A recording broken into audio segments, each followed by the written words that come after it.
pakai rubel aja, convert rupiah ke rubel gitu. Nah ini yang teman-teman.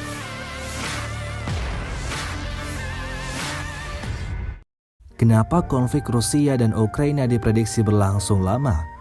Rusia dengan salah satu kekuatan militer yang terkuat di dunia, kenapa belum menang melawan Ukraina? Menteri Pariwisata dan Ekonomi Kreatif Republik Indonesia Sandiaga Salahuddin Uno punya jawabannya. Menurut Sandiaga, imbas perang Rusia dan Ukraina, harga minyak dunia melonjak naik.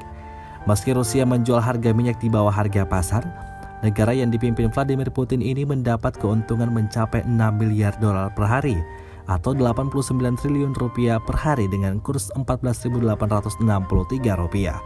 Sementara estimasi biaya perang di Ukraina 1 miliar dolar Amerika per hari. Maka Rusia profit 5 miliar dolar Amerika atau 74 triliun rupiah tiap hari dari harga minyak.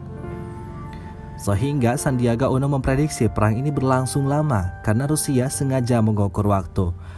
Menteri Sandiaga Uno menyebut Rusia menawarkan minyak dengan harga murah ke Indonesia, bahkan lebih murah 30% dari harga pasar internasional. Sekarang Presiden Republik Indonesia Joko Widodo ditawari minyak harga murah dari Rusia dan peluang itu sementara dikaji tim keuangan.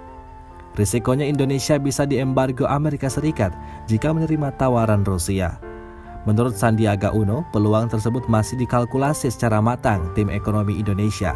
Sandiaga menyebut India sudah mengambil peluang tersebut dari Rusia. Kenapa perang Rusia dan Ukraina ini akan cukup lama? Because it's profitable.